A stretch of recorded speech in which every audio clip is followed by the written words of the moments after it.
RSS ശതാബ്ദി ആഘോഷിക്കുന്ന വേളയിൽ സംഘടനയെക്കുറിച്ച് ഒരു മുസ്ലിം യുവതി പറഞ്ഞ വാക്കുകളാണിപ്പോൾ സോഷ്യൽ മീഡിയയിൽ ചർച്ചയാകുന്നത്. അതായത് കിംസ് ഹോസ്പിറ്റലിലെ രശ്മി ആയിഷയുടേതാണ് കുറിപ്പ്.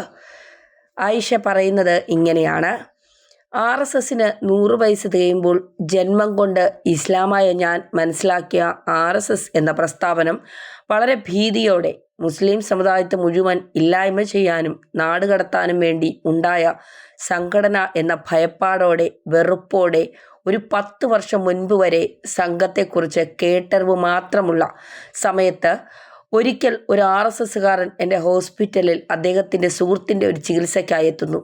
പേര് സി ബാബു. എന്നെ വന്ന് പരിചയപ്പെടുമ്പോൾ വളരെ താഴ്മയോടെ ഞാൻ RSSൻ്റെ സംസ്ഥാന ചുമതലയുള്ള ആൾ കൂടിയാണ് എന്ന് കൂട്ടിച്ചേർത്തു. അതോടെ ആ പ്രസ്ഥാനത്തോടുള്ള ഭയം അദ്ദേഹത്തിനോടും തോന്നി. പക്ഷേ സൗമ്യനായി സംസാരിക്കുന്ന മനുഷ്യൻ, ഒരു സാദാ മുണ്ടും ഷർട്ടും, തോളിൽ ഒരു തുണിസഞ്ചിയും. പക്ഷേ സംസ്ഥാന ചുമതല എന്ന് പറയുന്നു. ഞാൻ ഇങ്ങനത്തെ രാഷ്ട്രീയക്കാരനെ കണ്ടിട്ടില്ല. എനിക്ക് സംശയമായി. ഞാൻ അറിഞ്ഞ RSSകാർ ഇങ്ങനെ അല്ലല്ലോ.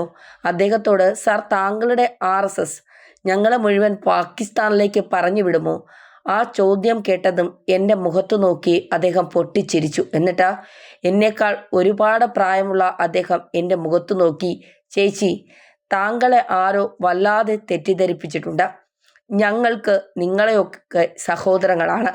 എന്നെ വീണ്ടും അത്ഭുതപ്പെടുത്തിയത് ഇത്രയും പ്രായം കുറഞ്ഞ എന്നെ അദ്ദേഹം ചേച്ചി എന്ന് വിളിച്ചതാണ്. ഞാൻ അദ്ദേഹത്തോട് പേര് വിളിക്കാൻ പറഞ്ഞതും അദ്ദേഹം തിരികെ പറഞ്ഞു, ഞങ്ങളുടെ പ്രസ്ഥാനം സ്ത്രീകളെ ബഹുമാനത്തോടെ കാണാനാണ് പഠിപ്പിച്ചത്. അത് എത്ര പ്രായം കുറഞ്ഞവരെയും ചേച്ചി എന്നാണ് ഞങ്ങൾ സംബോധന ചെയ്യാറ് എന്ന് പറഞ്ഞപ്പോൾ എനിക്കും ആകാംക്ഷയായി. പിന്നെ RSS എന്ന സംഘടനയെക്കുറിച്ചുള്ള അന്വേഷണമായി. ഒരുപാട് ചേട്ടന്മാരെ പരിചയപ്പെട്ടു. RSS ക്യാമ്പുകളിൽ വർക്കുകൾ നടക്കുന്നുണ്ടത് സന്ദർശനം നടത്തി. എല്ലാവരും എന്നെ തൊഴുതു. ചേച്ചി എന്ന് വിളിച്ചതല്ലാതെ ഇന്ന് വരെ സംസാരിച്ചിട്ടില്ല. തിരുവനന്തപുരത്തെ RSS കാര്യാലയത്തിൽ ആദ്യം ഭയത്തോടും പിന്നെ ചേട്ടന്മാരെ കാണാൻ ഒരു സഹോദരിയെപ്പോലെ ധൈര്യമായി പോകാൻ തുടങ്ങി. ഇവരെയൊക്കെ പ്രചാരകന്മാരാണെന്നാണ് അറിയുന്നത്. നിഷ്കാമ സന്യാസം രാഷ്ട്രത്തിനു വേണ്ടി സ്വീകരിച്ചവർ. ആഡംബര ജീവിതമോ ആഡംബര വാഹനങ്ങളോ എന്തിന്, ആരെങ്കിലും സമ്മാനിക്കുന്ന വെള്ളമുണ്ടും ഷർട്ടും, പോക്കറ്റിൽ ചിലപ്പോൾ വെള്ളം കുടിക്കാൻ ചില്ലറ പോലും കയ്യിലില്ലാത്തവർ, കിട്ടുന്നത് കഴിച്ചും ബസ് സ്റ്റാൻഡിലും റെയിൽവേയിലും കോച്ചുകളിലും കിടന്നുറങ്ങിയും രാഷ്ട്രത്തിൻ്റെ പരമ വൈഭവത്തിനായി ഒരു ജന്മം മാറ്റിവെച്ചവർ. അങ്ങനെ ഒരു പ്രചാരകനാണ് നമ്മുടെ പ്രധാനമന്ത്രി നരേന്ദ്രമോദിജി എന്നും മനസ്സിലാക്കി. അങ്ങനെ ജില്ലയുടെയും വിഭാഗത്തിൻ്റെയും സംസ്ഥാനത്തിൻ്റെയും മുതിർന്ന ചേട്ടന്മാർ മുതൽ ഒരുപാട് അനിയന്മാരുടെ വരെ സഹോദരിയായി, സ്ഥാനമുള്ള ചേച്ചിയായി ഞാൻ. പി പരമേശ്വർജി, സേതുവേട്ടൻ, മുകുന്ദേട്ടൻ, ജയൻ ചേട്ടൻ, ഹരിദാസ് ചേട്ടൻ, ബാബു ചേട്ടൻ, കിരൺ ചേട്ടൻ, സുദർശൻ ജി, മുകുന്ദേട്ടൻ, വിഷ്ണുജി, അർജുൻജി, ഷിജിൻജി, അങ്ങനെ തുടങ്ങി പൂജനീയ സർചംഘ ചാലക് മോഹൻജി ഭഗത് വരെ എത്തി. RSS എന്താണ് ഞാൻ മനസ്സിലാക്കി. കഴിഞ്ഞ 10 വർഷത്തോളമായി അവരുടെയൊക്കെ സഹോദരിയായി എനിക്ക് അന്നും ഇന്നും ഒറ്റയ്ക്ക് പർദ്ദ ധരിക്കാതെ ധൈര്യമായി അവരുടെ ഒപ്പം ഇരിക്കാം. ഒരു നോട്ടം കൊണ്ട് പോലും നമുക്കൊരു ബുദ്ധിമുട്ടുണ്ടാക്കാത്ത സഹോദരങ്ങൾ, ചേട്ടന്മാർ. ഇന്ന് വരെ ഒരു മെമ്പർഷിപ്പോ അംഗത്വമോ ഫീസോ ഇല്ലാത്ത ഒരു NGO, മനസ്സുകൊണ്ട് അംഗമാകാൻ പറ്റുന്ന ഒരേ ഒരു സംഘടന, ലോകത്തിലെ ഏറ്റവും വലിയ പ്രസ്ഥാനം. രാഷ്ട്രത്തിൻ്റെ ഉന്നമനം മാത്രമാണ് സ്വയം സേവകർ എന്ന് സ്വയം വിശേഷിപ്പിക്കുന്ന RSSകാരുടെ ലക്ഷ്യം. ആർക്കും ഭയലേശമന്യേ അവരുടെ അടുക്കലേക്ക് എത്താം, അവരെ മനസ്സിലാക്കാം. ഒരു കാര്യം എനിക്ക് ഉറപ്പിച്ചു പറയാൻ കഴിയും: ദൂരെ നിന്ന് കുറ്റം പറയുന്നവർ അവരെ അടുത്തറിഞ്ഞാൽ, ആ ആശയം എന്തെന്ന് മനസ്സിലാക്കിയാൽ, ആ പ്രസ്ഥാനത്തെയും പ്രവർത്തകരെയും നിങ്ങൾ ഹൃദയത്തോട് ചേർത്ത് നിർത്തും. ഭാരതാംബയ്ക്ക് വേണ്ടി ഒരു ജന്മം തന്നെ മാറ്റിവെച്ച ലക്ഷക്കണക്കിന് സ്വയം സേവകർക്ക്, എൻ്റെ സഹോദരങ്ങൾക്ക് എൻ്റെ ഹൃദയത്തിൽ നിന്ന് സംഘത്തിൻ്റെ 100ാം വാർഷിക ആശംസകൾ. നമസ്തേ സദാവത്സലേ മാതൃഭൂമി. കൂടെ വർഷങ്ങൾക്ക് മുൻപ് മോഹൻജിയുമായുള്ള കൂടിക്കാഴ്ചയുടെ ചിത്രം. മാന്യതയില്ലാത്ത കമൻറ്റുകൾ ഡിലീറ്റ് ചെയ്യപ്പെടും. ആരോഗ്യകരമായ വിമർശനങ്ങൾക്ക് സ്വാഗതം. ഇങ്ങനെയാണ് രശ്മി തൻ്റെ ഫേസ്ബുക്കിൽ കുറിച്ചിരിക്കുന്നത്. യഥാർത്ഥത്തിൽ RSS എന്ന് പറയുന്നത് ഒരു രാഷ്ട്രീയ സംഘടനയല്ല, അതൊരു രാഷ്ട്ര സംഘടനയാണ്.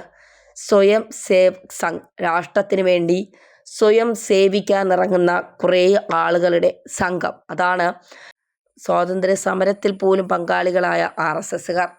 അത്രമാത്രം പ്രാധാന്യമുണ്ട് RSSന് നമ്മുടെ രാജ്യത്ത് എന്നുള്ളതാണ്. ഇപ്പോൾ പലപ്പോഴും RSSനെ കുറിച്ച് പറയുമ്പോൾ പലരും മോശമായ കമൻറ്റുകൾ ഇട്ടുകൊണ്ട് വന്ന് എന്താ പറയുക, അതിനെ അവഹേളിക്കാനും അപകീർത്തിപ്പെടുത്തുവാനും വിമർശിക്കുവാനും ഒക്കെ പലപ്പോഴും ശ്രമിക്കാറുണ്ട് എന്നുള്ളതാണ്. പക്ഷേ അതൊന്നും അല്ല RSS എന്ന് പറയുന്നത്. എത്രയൊക്കെ തളർത്താൻ ശ്രമിച്ചിട്ടും, എത്രയൊക്കെ താറടിക്കാൻ ശ്രമിച്ചിട്ടും, എത്രയൊക്കെ പരിഹസിക്കാൻ ശ്രമിച്ചിട്ടും, എത്രയൊക്കെ വിമർശിക്കാൻ ശ്രമിച്ചിട്ടും, വർഗീയമാണ്, ഇത് രാജ്യത്ത് നിന്ന് തന്നെ നിരോധിക്കണമെന്ന് പറഞ്ഞിട്ടും RSS ഇന്ന് എത്തി നിൽക്കുന്ന 100ാം വാർഷികത്തിലാണ്. അതും പ്രാദേശിക തലം മുതൽ താഴെ തലം മുതൽ അങ്ങ് ഉയർന്ന തലത്തിൽ വരെ ആളുകൾ പ്രവർത്തിക്കുന്നതും സ്ത്രീകളടക്കം അതിനകത്ത് പ്രവർത്തിക്കുന്നതുമൊക്കെ ഒന്ന് ആലോചിച്ച് നോക്കണം. RSS എത്രത്തോളം വളർന്നു എന്നുള്ളത്. 1, 2, 3 അല്ലെങ്കിൽ 10 പേരിൽ തുടങ്ങിയ RSS എന്ന് പറയുന്ന ഒരു രാഷ്ട്രീയ സ്വയം സേവ് സംഘ് ഇന്ന് എത്തി നിൽക്കുന്നത് ഏത് വിപുലമായ എത്ര ലക്ഷങ്ങളടങ്ങിയ സമൂഹങ്ങൾ ഒത്തുചേർന്നുകൊണ്ടാണ് എന്നുള്ളതാണ്. ഇവിടെയാണ് പരിഹസിക്കുന്നവർക്ക് മറുപടി നൽകുന്നത്. RSS എപ്പോഴും മുസ്ലിങ്ങൾക്കെതിരാണ്.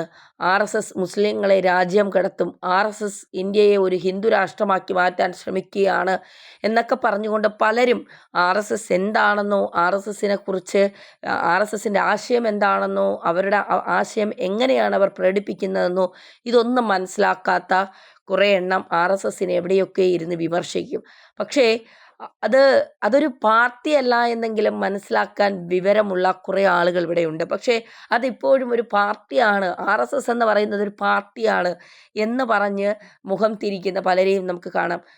RSS എന്ന് പറയുന്നത് ഒരു പാർട്ടിയല്ല, അതൊരു രാഷ്ട്രീയ സ്വയം സേവ് സംഘാണ്. അതായത് രാഷ്ട്രത്തെ സേവിക്കാനായി ഇറങ്ങിത്തിരിച്ച ഒരു സംഘ്, ഒരു NGO പോലെ പ്രവർത്തിക്കുന്ന ഒന്നാണ് RSS എന്ന് പറയുന്നത്. പക്ഷേ രാജ്യത്തിൻ്റെ ഭരണത്തിൽ കുറേ കാര്യങ്ങൾ അവർക്ക് അവരുടേതായ ആശയങ്ങളുണ്ട്.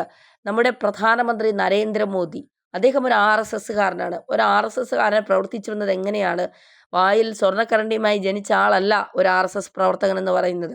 ഒരു RSS പ്രവർത്തകൻ ചായക്കടക്കാരനായിരിക്കാം, ചിലപ്പോൾ തുണി വിൽക്കുന്ന കടക്കാരനായിരിക്കാം, ചിലപ്പോൾ പിന്നെ എന്താ പറയുക, നമ്മളെ സ്ലാബുകളിലൊക്കെ പണി ചെയ്യുന്ന ആളുകളായിരിക്കാം. അങ്ങനെ താഴെത്തട്ടിൽ നിന്ന് ഉയർന്നു വരുന്ന ആളുകളാണ് RSSൽ പ്രവർത്തിക്കുന്ന കൂടുതൽ ആളുകളും എന്ന് പറയുന്നത്. അതുകൊണ്ടാണ് അവർക്ക് ഈ രാഷ്ട്രത്തെ സേവിക്കാനുള്ള ഒരു ആത്മവിശ്വാസവും ഒരു കോൺഫിഡൻസും ഒക്കെ ഉണ്ടാകുന്നത്. ആരൊക്കെ വിമർശിച്ചാലും അതിനെയൊക്കെ വിമർശനങ്ങളെ കൃത്യമായി ഏറ്റെടുക്കും. പക്ഷെ അതിൽ വിമർശനങ്ങൾ നല്ലതാണെങ്കിൽ അത് സ്വീകരിച്ചുകൊണ്ട് മുന്നോട്ട് പോകുന്ന ലോകത്തെ തന്നെ ഏക സംഘടന അത് RSS മാത്രമായിരിക്കും.